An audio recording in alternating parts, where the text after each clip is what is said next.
la France politique. Cette fois, c'est un espace singulier, la France, que je vous propose d'observer avec un prisme thématique, celui de la politique.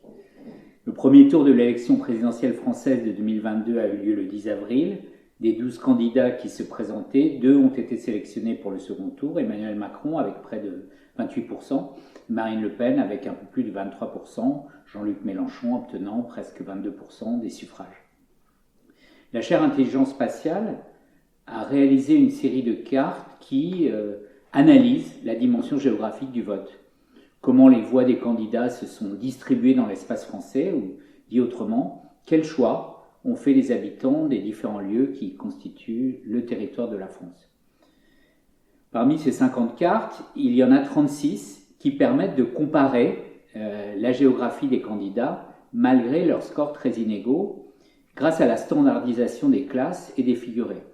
Les suffrages obtenus sont rapportés aux superficies sur le terrain, carte euclidienne, aux habitants, cartogramme, tandis que la troisième image présente un fond de carte qui correspond à la distribution des voix obtenues par ce candidat. Plus il est relativement fort dans une commune, plus cette commune occupe de la place sur la carte.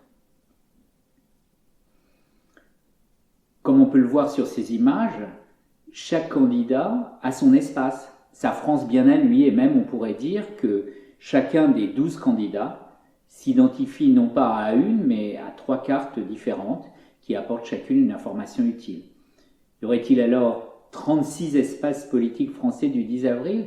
Oui, en un sens. En fait, ces cartes, qui sont présentées côte à côte pour rester lisibles, devraient plutôt être superposées et rendre compte de cette co-spatialité. Ces cartes se révèlent pleines d'enseignements. On note ainsi que les géographies d'Emmanuel Macron et de Marine Le Pen sont très largement inversées. Les grandes villes pour le premier, le périurbain pour la seconde. On remarque aussi un certain effet de proximité, le phénomène appelé en anglais « Friends and Neighbors », en faveur des candidates locales à Paris qui étaient Anne Hidalgo et Valérie Pécresse, ou d'un candidat régional dans le sud-ouest avec Jean Lassalle. On observe encore que la comparaison entre la France de Le Pen et celle d'Éric Zemmour fait apparaître une opposition socio-économique et socio-culturelle entre d'un côté les bassins industriels et le périurbain, où les revendications portant sur le pouvoir d'achat ont joué en faveur de Le Pen, et de l'autre les quartiers aisés des grandes villes, les agglomérations à forte activité touristique et la partie du littoral méditerranéen qui a été marquée par la présence des pieds noirs, où Zemmour a fait de bons scores.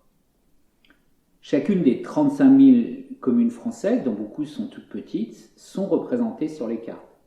Cela signifie que les 49 millions de citoyens, et même plus si on compte aussi les Français de plus de 18 ans qui ne sont pas inscrits sur les listes électorales, animent les multiples lieux qui constituent le territoire français, en vivant ici plutôt que là, et en donnant leur voix à tel ou tel des candidats. Ces citoyens ont construit à eux tous une carte faite de ces 36 couches superposées.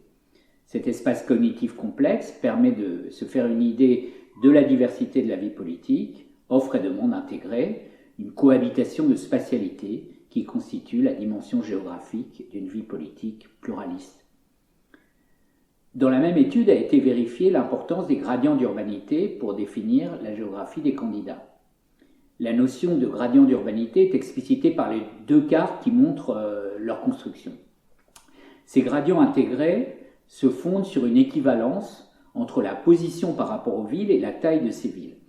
À partir du gradient 1, Paris intramuros, on atteint le gradient 2, soit en s'éloignant du centre, la banlieue parisienne, soit en allant dans les centres des aires urbaines de plus de 700 000 habitants hors Paris, et ainsi de suite, jusqu'au gradient 8, qui correspond aux 6% de la population française hors aire urbaine. Les 6 graphiques classent les scores de 3 candidats par commune en 2017 et 2022 en fonction de ces gradients et délivrent une sorte de génome de chaque candidat.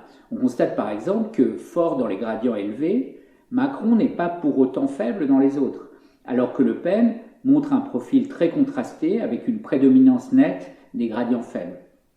L'évolution des résultats de Mélenchon est caractérisée par un renforcement significatif dans les gradients 1 et surtout 2, la banlieue francilienne et le centre des grandes villes hors de Paris, mais un affaiblissement ailleurs depuis 2017.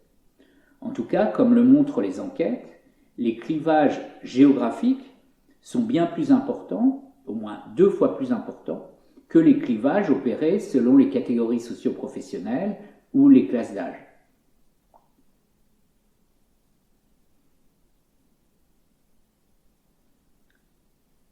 Revenons à notre première question. Combien y a-t-il de France politique ?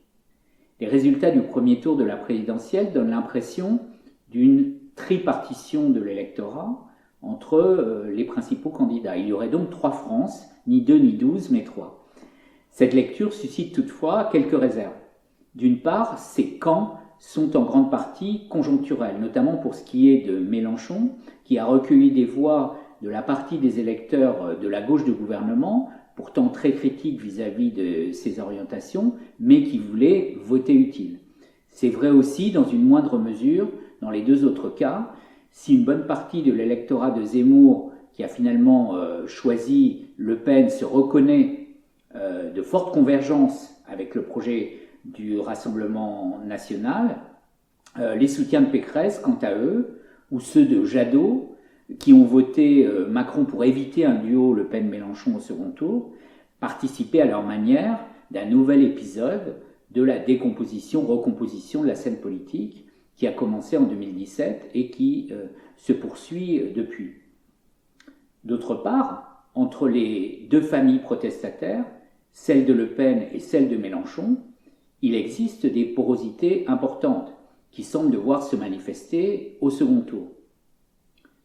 Cela s'exprime d'abord par un style commun, par exemple une agressivité très marquée vis-à-vis du président sortant et de ses choix, par un populisme des argumentaires, une réduction des enjeux à des formules simplifiées, mais aussi avec de réelles convergences programmatiques. Mélenchon, comme Le Pen, propose de renforcer la dimension purement protectrice de l'État-providence plutôt que d'associer liberté et égalité à la responsabilité et à la co-construction de capacités. Il valorise la démocratie directe en concurrence avec la démocratie représentative et sont peu regardants sur la défense de l'état de droit. Ils ont pendant des années soutenu les points de vue et le style de gouvernement de Vladimir Poutine. Ils souhaitent une politique extérieure fondée sur les intérêts plutôt que sur les valeurs. Ils sont allergiques à toute démarche fédérale et promeuvent l'échelle unique, celle de l'État national, contre l'Europe et le monde. Ces convergences, dont la dimension géographique est forte, incitent à évoquer 2 France plutôt que 3. Dans cet événement sous haute tension, dont les enjeux sont lourds, c'est donc Le Pen qui porte au second tour de la présidentielle le projet, partagé avec Mélenchon, d'affaiblir l'Europe, de se replier sur le précaré national et de faire changer la France de camp dans la guerre civile mondiale, incarnée de manière hyper réaliste par le conflit en Ukraine, qui met aux prises les républiques démocratiques et les despotismes. 2 France pour en obtenir finalement une seule, capable de transformer cet espace puissamment différencié en un point unique, tel une place publique de 67 millions d'habitants, unifiée grâce à la légitimité d'un candidat devenu président ? Réponse le 24 avril. À bientôt, dans un ailleurs qui sera aussi un ici.